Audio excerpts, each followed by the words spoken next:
Tu as rompu, tu as libéré l'espace. Maintenant, qu'est-ce que tu bâtis dessus? Parce que la fondation que tu poses maintenant conditionne ce qui suit. Les semaines dernières, on a rompu les alliances, on a libéré les territoires, on a posé des actes de délivrance réels. Aujourd'hui, on entre dans la phase de construction.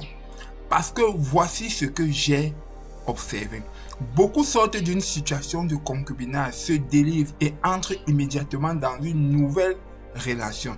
Et cette nouvelle relation, elle produit souvent les mêmes schémas. Pas parce qu'ils n'ont pas changé, mais parce qu'ils n'ont pas pris le temps de construire de nouvelles fondations avant de construire dessus. Matthieu 7, 24 à 25 nous dit ceci. Celui qui entend mes paroles et les met en pratique, je le comparerai à un homme prudent qui a bâti sa maison sur du roc. La pluie est tombée, les torrents sont venus, les vents ont soufflé et cette maison n'est pas tombée car elle était fondée sur le roc.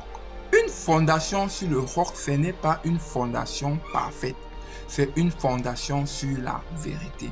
Et voici ce que ça veut dire pour quelqu'un qui sort d'une situation de concubinage. Avant de chercher une nouvelle relation, prends le temps de construire une fondation intérieure.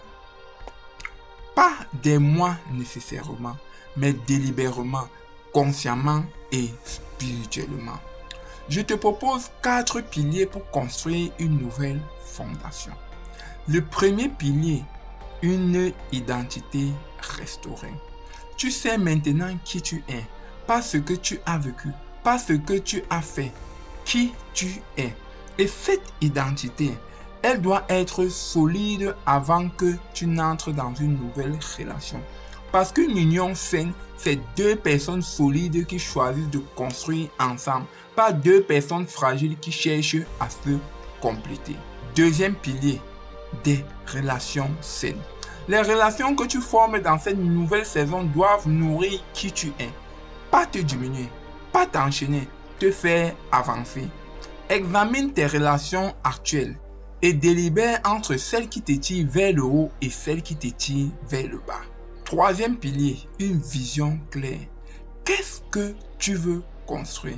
Pas dans une relation, dans ta vie. Parce que quand tu sais où tu vas, tu peux choisir quelqu'un qui va dans la même direction. Et cette convergence de vision, c'est une des fondations les plus solides d'une union durable. Ton quatrième pilier va être un rythme spirituel personnel.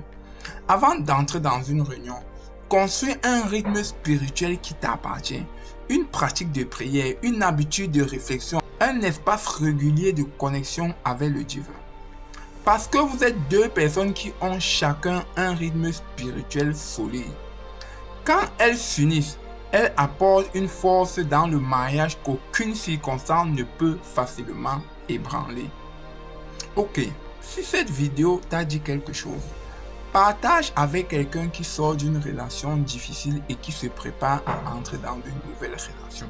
Envoie-lui cette vidéo et elle peut changer la fondation de ce qui vient. Engage-toi sur notre site, il y a tout un parcours qui va t'amener jusqu'à ta direction. Le lien est en description. Troisième action, contacte-nous si tu veux un accompagnement particulier. Et souviens-toi d'une chose.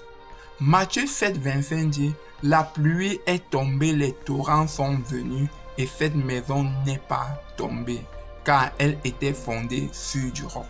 Ce que tu construis sur une vraie relation tient malgré les tempêtes, malgré les circonstances, malgré ce qui viendra. Ta réalité n'est pas toujours la vérité.